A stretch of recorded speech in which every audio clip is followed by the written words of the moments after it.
यहां पर देखिए, अभी आपको मैंने बताया पाकिस्तान ने किस तरीके से मक्कारी की एक और इबारत लिखी है, खुद सीज़फायर वायलेट करके हिंदुस्तान की तरफ उंगली उठाई है। और यहां चीन का वो झूठ मैं आपके सामने बेनकाब कर रहा हूं जो सैटेलाइट तस्वीरों ने दूध का दूध और पानी के पानी की तरह आपके सामने रखा है। यहां जरा इसको देखिए, अगर आप इस जगह से अब इन वाटर बॉडीज को देखकर अंदाजा लगा सकते हैं तो आप बिल्कुल सही सोच रहे हैं। ये पेंगोंग और स्पेंगर के बीच का इलाका है जिसमें आपको यहां चुशुल दिखाई दे रहा है, यहां फुरचुकला दिखाई दे रहा है, यहां पर एक बम्प और ये टेबल टॉप है और ये है ब्लैक टॉप जिस पर अभी हिंदुस्तान के रणबांकुरों ने अपना जलवा दिखाया था।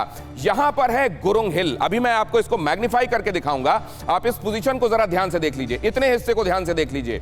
ये बम्प, ये टेबल टॉप, ये गुरुंग हिल। गुरुंग हिल का नाता 1962 से भी है और गुरुंग हिल अभी इस वक्त फिर से चर्चा में है। वो इसलिए क्योंकि इस तरफ, ये जो इस तरफ का हिस्सा है, यहां पर चीन ने अपना फोर्टिफिकेशन बढ़ाया, अपना डिप्लॉयमेंट बढ़ाया है। वो चाह रहा था कि इन्हीं एडवांटेजेस, इन्हीं ऊंचाइयों के एडवांटेज पर वो जाकर बैठ जाए और वहां से हिंदुस्तान के ऊपर निगाह रखने का और डोमिनेट करने का काम करे। लेकिन ये कैसे नहीं हो पाया, ये मैं आपको दिखाता हूं।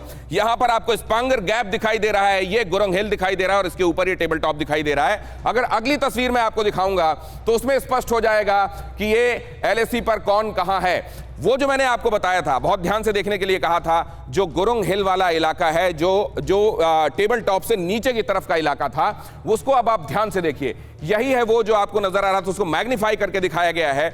यहां पर आपको ये फेडेड ट्रैक्स दिखाई दे रहे हैं। यहां पर चलते चलते लोगों के आते जाते जो निशान बन जाते हैं, वो जब ऊंचाई से देखे जाते हैं तो फेडेड ट्रैक्स के तौर पर, पगडंडियां समझ लें, वो दिखाई देते हैं। और उसके बाद ये इंडियन कैंप्स हैं जो 4700 मीटर की ऊंचाई, इस ऊंचाई का ध्यान रखिए और एक बार फिर से नमन कीजिए आपके देश के रणबांकुरों को जो वहां पर बैठकर, उस दुरूह ऊंचाई पर बैठकर न सिर्फ चीनियों को रोके हुए हैं बल्कि आपकी सुरक्षा हर हाल में हो यह सुनिश्चित कर रहे हैं। और यहां पर आप देख रहे हैं, यह है वो जगह जहां चाइनीज ने कैंप बनाए हुए हैं। इसको मैग्नीफाई करके दिखाने की कोशिश की है। जो डॉटेड ये जो हिस्से दिखाई दे रहे हैं, ये असल में चाइनीज कैंप है।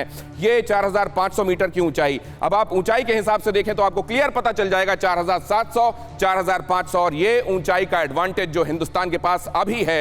यहां चाइनीज कंट्रोल्ड एरिया है और ये जो स्पांगर गैप के पास, गुरुंग हिल के पास का जो हिस्सा है, यहां पर 1962 में भी हिंदुस्तान ने अपना शौर्य दिखाया था और चीन को रोकने का काम किया था। एक बार फिर से भारत ने यहां स्ट्रेटेजिक पोजीशंस पर अपनी जगह ले ली है और यहां से घुस रहे, यहां पर बंकर बना रहे, यहां पर बल्कि आपको ये जो पिट दिखाई दे रहा है, यहां पर गड्ढे खोदकर इसके नीचे तक यहां चाइनीज घुसे हुए हैं। ये गड्ढे बनाकर इसलिए घुसे हुए हैं ताकि अगर इस तरफ से भारतीय फौज आती है तो उनका सामना किया जा सके। लेकिन इस सब को भांपते हुए क्या स्ट्रेटेजिकली किया जाना चाहिए, गलवान के बाद एक सबक हासिल किया गया और चीन की चतुराई से कैसे निपटना है, टिट फॉर टैट करना है, हिंदुस्तान ने तय कर लिया। और यही ये तस्वीरें इस बात की गवाही दे रही हैं।